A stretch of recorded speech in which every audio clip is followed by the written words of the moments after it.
Hi guys, எல்லாருக்கும் வணக்கம் guys. கண்டிப்பாக நேற்று எல்லாம் மேட்ச் பார்த்துருப்பீங்க. CSK versus GT. என்ன நடந்தது உங்களுக்கு புரியல, எங்களுக்கு புரியலுங்க. ஏன்னு கேட்டிங்கன்னா, இந்த மாதிரியா அடி அடிக்கலாம் ஒருத்தன். ஓப்பனிங்கே இந்த அடி வச்சா எங்கேருந்துங்க ஜெயிக்குது நம்ம.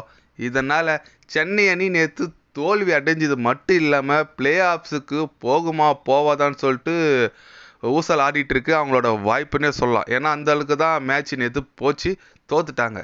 இது குறித்து நம்ம captain Ruturaj Gaikwad post match ப்ரெசன்டேஷனில் பேசியிருக்காரு. ரொம்ப சோகமாக பேசியிருக்காரு. என்ன பேசியிருக்காரு, ஏது பேசியிருக்காருன்னு சொல்லிட்டு வீடியோ டீட்டெயில்டாக பார்க்கலாம். அதுக்கு முன்னே நீங்கள் நம்ம சேனலுக்கு புதுசாக வந்திருந்தீங்கன்னா சப்ஸ்கிரைப் மட்டும் கொஞ்சம் பண்ணிட்டு வாங்க. வீடியோக்குள்ளே போகலாம். என்ன சொல்லியிருக்காருன்னா, கெய்க்வாட் எங்களுக்கு என்ன நடந்ததுன்னே தெரியல. மழை பெஞ்சு விட்ட மாரி இருந்துச்சு ஃபஸ்ட் இன்னிங்ஸு. நானும் பவுலர் ரொட்டேஷன் பண்ணுறேன், இந்த பக்கம் போடுறேன், அந்த பக்கம் ஃபீல்டரை மாத்திரம். அப்போ கூட எங்களால் ஒன்றும் பண்ண முடியல.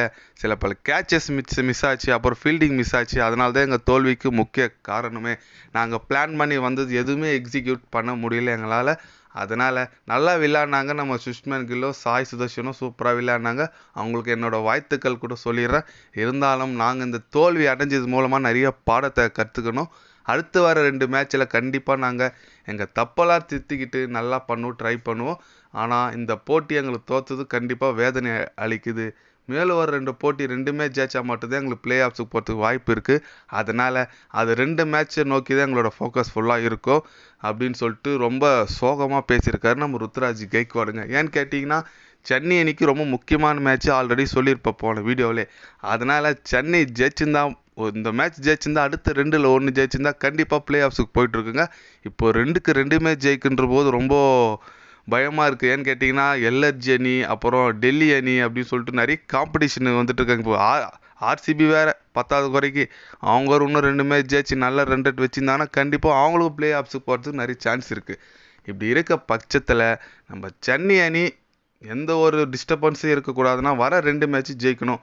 அது மட்டும் இல்லாமல் நம்ம டேனியல் மிச்சலுக்கும் மொயின் அலிக்கு ஒரு சல்யூட் போட்டுடலாங்க. ஏன்னு கேட்டிங்கன்னா, சூப்பராக ஆடிட்டுருக்காரு. இப்போ ஒரு 3 மேட்சாகவே டேனியல் மிச்சல் நல்லா ஆடிட்டுருக்காரு. மொயின் அலி நேற்று டேனியல் மிச்சல் பார்த்தீங்கன்னா ஒரு 62, மொயின் அலி பார்த்தீங்கன்னா ஒரு 56 அடித்தாங்க.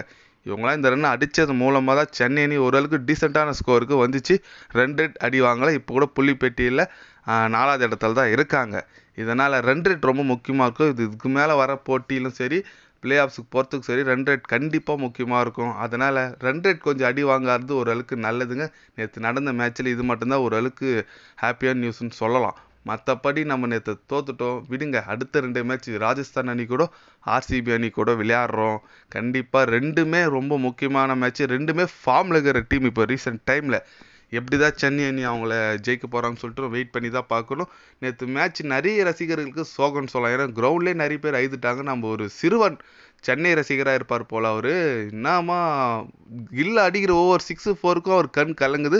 அந்த ஃபோட்டோ கண்டிப்பாக நீங்கள் பார்த்துருப்பீங்க. அதனால் அந்த மாதிரி ஒரு சிஎஸ்கே ஃபேன்ஸ் இருக்கிற வரைக்கும் சென்னை அணி கண்டிப்பாக பிளே ஆஃப்ஸுக்கு போகுங்க. கண்டிப்பாக கடவுளை வேண்டிக்குங்க. நல்ல ரிசல்ட். அடுத்த 2 மேட்ச் நாளைக்கு ஆடுறாங்க. கண்டிப்பாக நாளைக்கு நல்ல ஒரு ரிசல்ட் கிடைக்கும். வெயிட் பண்ணி பார்க்கலாம்.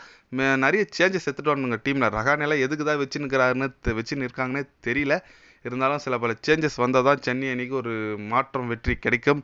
தலை தோனி பற்றி பேசி ஆகணும். நேற்று அவர் அடிச்ச லெக் ஸ்பின்னருக்கு அவர் வீக்னஸ் நிறைய பேர் சொல்லியிருந்தாங்க. அந்த லெக் ஸ்பின்னர் எதிராக ரஷித் கான் ஒரு அச்சார் பாருங்க, 2 6 காமிச்சிட்டார்ல. எனக்கு லெக் ஸ்பின்லாம் ஒன்றும் வீக் இல்லைன்னு சொல்லிட்டு செமையடியாக அடிச்சார். அவர் அடித்த அந்த 2, 3 6ஆல் தான் நம்ம சென்னை அணி இன்னும் ரன் ரேட்டுக்கு கொஞ்சம் க்ளோஸாக வந்தாங்க. அதனால் விடுங்க, முடிஞ்சு போச்சு. அடுத்த ஒரு போட்டி கண்டிப்பாக சென்னை அணி வின் பண்ணணும்னு நான் நினைக்கிறேன். எத்தனை பேர்லாம் சென்னை அணி வின் பண்ணணும்னு நினைக்கிறீங்கன்னு சொல்லிட்டு ஒரு கமெண்ட் பண்ணிட்டு போங்க. இது போன்ற ஸ்போர்ட்ஸ் நியூஸை தெரிஞ்சுக்கணும்னா சேனலை சப்ஸ்கிரைப் லைக் பண்ணிக்கோங்க. கண்டிப்பாக கிரிக்கெட் பற்றி, முக்கியமாக ஐபிஎல் பற்றி day by day channel update வரும். சப்ஸ்கிரைப் மட்டும் கொஞ்சம் பண்ணி வச்சுக்கோங்க. நன்றி, வணக்கம்.